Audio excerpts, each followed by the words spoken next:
Now, Tim, these powerful individuals that you've met, like from Grant Cardone to Kanye West and many, I know you're friends with Oprah. Yes, very close. Oprah's a multi-billionaire, right? Something like that. Yeah. Let's start with Oprah. Like how, because I want to prepare myself for maybe one day, hopefully I'll become a billionaire, and that way I could help many, many more people, because that's my purpose. Yeah. But a person like Oprah, I noticed that when people are that wealthy, they're a lot different. Like they become like more humble and giving, and they're more down to earth. Like I met a billionaire who lives here, and he's like the most simplest, nicest, humble guy.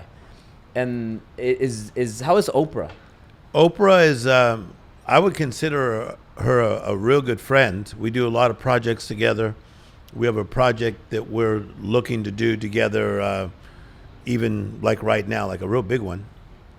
And one of the things that you'll see with people that get into that crazy kind of money is they got some kind of a break, okay? And so what you'll see, in the Boston Marathon, there's over 30,000 runners. So they're all packed in together.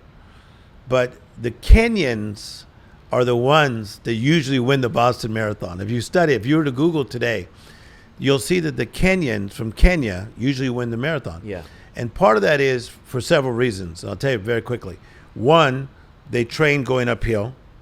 Secondly, they train in extreme heat on purpose. Another thing that they have a running style, okay? So they train like Kenyans. So in my opinion, guys like yourself, Gary Vee, Grant Cardone, Ed Milet, Sam Bakhtiar, Tim Storey, we all train like Kenyans. But man, you're still going to need some breaks. So we have broke out of the 30,000 in the Boston Marathon. Yeah. So now let's say like there's 12 of us in this group. Yeah. Okay. Somebody's going to like take off in the spot 1, 2, or 3. That's where Oprah went, Richard Branson, right? Jeff Bezos. Yeah. And I think part of that is breaks, a break. But here's what most people do. They don't pay attention to the break. They don't pay attention. That sometimes they're so focused or so uptight. You got to pay attention when that break hits. Because when you get a break, then you go through the break and you have a breakthrough. Some people have a break sit. You need a breakthrough. Yeah. So I need you to look for that, because over the next months of your life, you're going to get some breaks. And it may be somebody you meet that doesn't look like a guy that you need to know. Yeah. But it's going to be a breakthrough. Happened to Oprah, it's going to happen to you. Do you think it's normal? Because for me, like I'll speak based on my experience. I mean, only 3 years ago, like I was barely able to afford Driven 1. Yeah. I don't know if you know the story, but I don't know if I told you this, but Grant, I was broke. I had $50,000 in my bank account. Yeah. This is a little bit over 3 years ago when we did Driven, but I had close to a couple million stuck in a 1031 exchange. So I was transferring money to buy apartments. Of course, yeah. But I had no money that I could touch. I could get it out, but I couldn't do that really. So I had 50,000. So I was kind of broke, and I had the company, but I came back and I told Sil, we gotta do Driven. It worked for Grant 10x. Let's do Driven. Oh yeah. And then I asked friends, a partner, hey, let's go 50-50. I just need you to give me 25, and I'll put 25 that way, because I was thinking inside, like, I need those 25 there as reserves, but I want to take that risk because I want to have that breakthrough. So nobody wanted to do it. Nobody wanted to take the risk. And you know me, I like to take risks, and I like to live on that line to have that growth. So I said, okay, well, you know what? I'm going to give Grant his 50% deposit. Yeah. I'll figure out the rest later, and I'm going to give the Ritz 50%, so which was another 25. So I got rid of like 50, and then I'm like, oh man, oh shit. Now I have to create. Yeah, now what? So now I started creating, and then I sold tickets to fund the event, and I did it on my own because nobody wanted to help me. Nobody wanted to invest money in my idea because I didn't have experience, and that turned out to be a breakthrough.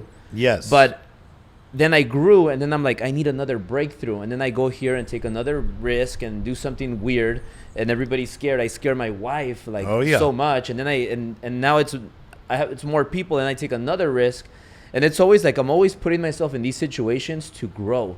Is this normal, or am I just some sort of crazy guy? Okay, number one, it's not normal because I don't know if you remember this, but there was a time we lived in Whittier, and across the street was this high school called Pioneer High School. Yeah. But if you go to these high schools, a lot of them, they had diving boards. And watch what they did. They had the low dive, the middle dive, and the high dive. Okay? Yeah. So I remember when I was 8 years of age, a couple of my friends were saying, we're going to jump off the high dive. But I didn't know what I was getting myself into. We went up this ladder, and we got up there, man. It was so high that at 8, I froze. Yeah. And I'll never forget, I went down the ladder.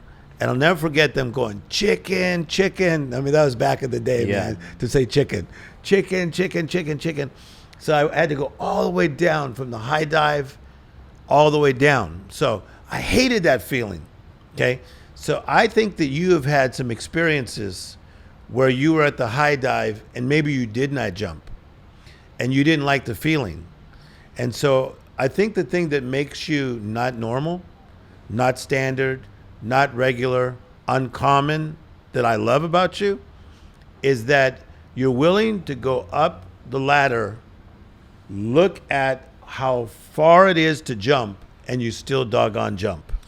Yeah, I just think that it's my responsibility to take the bullets and to not complain and not show weaknesses to my people because they look up to me and I'm like their protector. So like from the company, from my wife, it's my children.